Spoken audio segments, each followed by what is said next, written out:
Economia no contexto certo.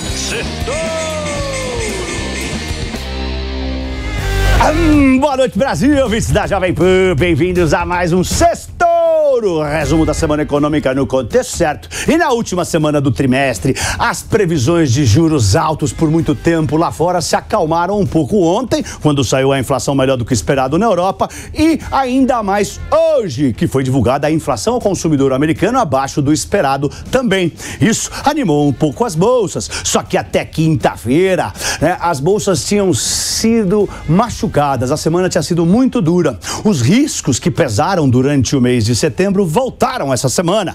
As preocupações com o crescimento da economia da China, com a crise imobiliária por lá, a expectativa de juros mais altos e por muito mais tempo nos Estados Unidos, antes de saírem as inflações melhores na Europa e nos Estados Unidos, claro, né?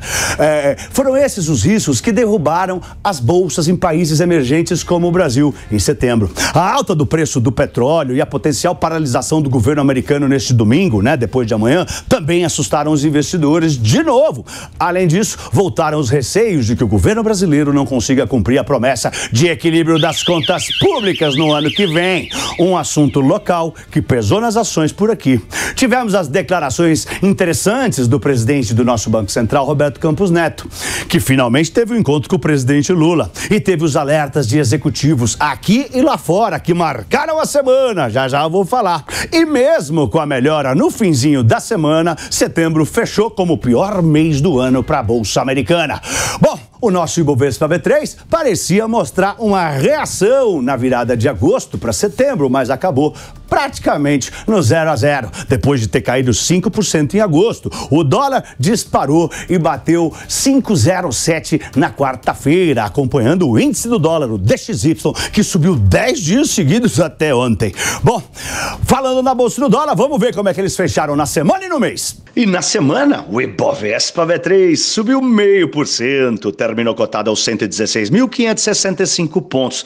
No mês de setembro, subiu um pouco mais, 0,7%. Já o dólar subiu 2% essa semana, terminou cotado aos R$ 5,03. No mês de setembro, subiu um pouquinho menos, subiu só 1,5%.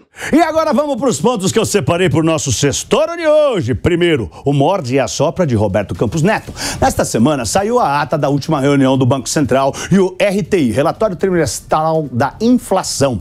Como sempre, o presidente do Banco Central, Roberto Campos Neto, fez uma coletiva para falar sobre o relatório. Ele também falou numa audiência da Câmara. As declarações foram meio que morde e assopra. Na Câmara, ele foi suave, falou que o Brasil está tendo uma desinflação acentuada e as expectativas de inflação estão estáveis. Isso animou os investidores. Já na coletiva, admitiu, abre aspas, que a barra está ligeiramente mais alta para acelerar o ritmo de queda de juros. Com isso, as apostas de que a Selic possa cair com firmeza e ficar abaixo de 10% esvaziaram. A fala de Campos Neto reforçou o que foi dito na ata do Copom, que disse ser pouco provável a intensificação do ritmo de corte de juros para 75 bips em dezembro, como alguns analistas estavam prevendo. Isso tirou um pouco do ânimo das ações, já que se os juros não caem tanto, a bolsa não sobe tanto. Mas na coletiva de ontem ele falou que à medida que algumas medidas forem aprovadas no Congresso, a percepção de risco fiscal vai cair. Vai, Torinho! 2. Lula e Campos Neto fazem a primeira reunião.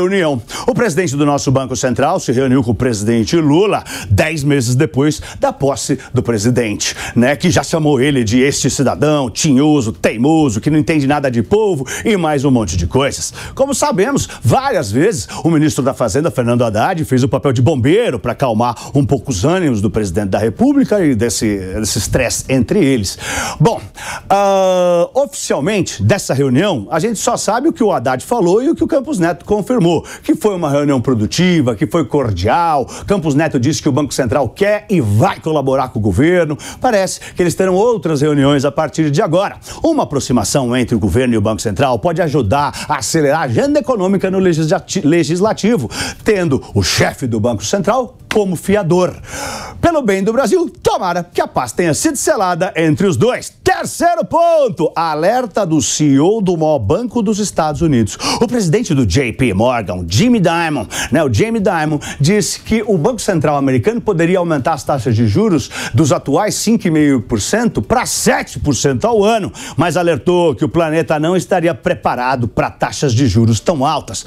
Dimon disse que taxas de juros de 7% ao ano seriam o pior cenário se a estagflação se instalasse. Estagflação é uma situação de inflação associada a nenhum crescimento ou pouquíssimo crescimento econômico, o PIB fica parado. Ele pediu para os clientes do banco dele, o JP Morgan, se prepararem para esse tipo de estresse. As falas geraram mal-estar no mundo inteiro, as bolsas caíram para tudo quanto é lugar, as taxas de juros dos Estados Unidos, nesse patamar de 7%, tirariam muito dinheiro das ações, já que os investidores migrariam para ativos de renda fixa lá na América. Sem contar que muitos investidores dos Estados Unidos que investem fora da América iam repatriar os seus investimentos, para isso iam ter que recomprar os dólares, iam pressionar ainda mais o índice do dólar para cima.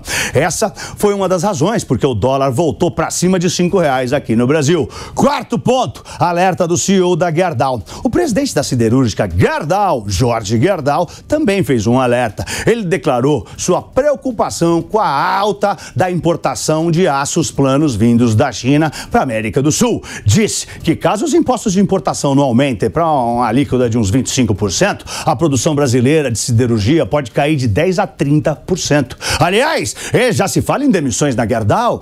Agora, a empresa diz que está com 600 pessoas com contratos de trabalho suspenso. As pessoas estão em casa, aguardando uma decisão do governo federal que possa resolver esse problema. Foi o que o Jorge Gerdau falou. As alíquotas de importação foram reduzidas desde o ano passado.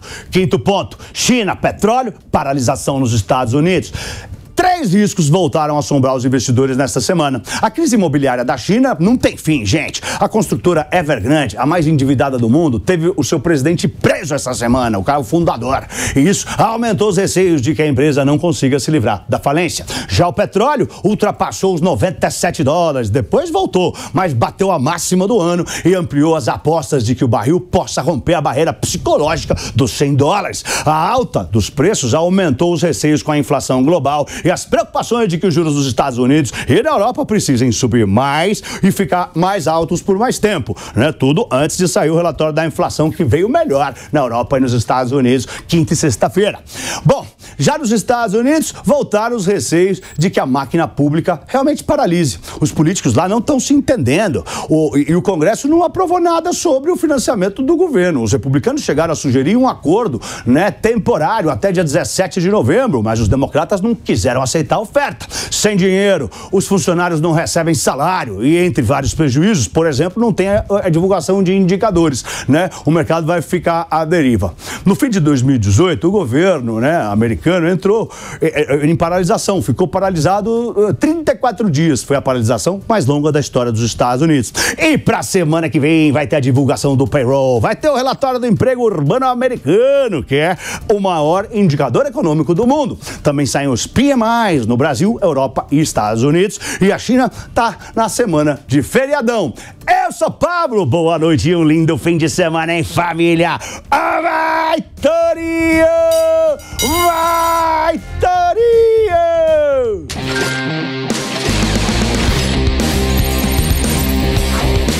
Economia no contexto certo. Setor!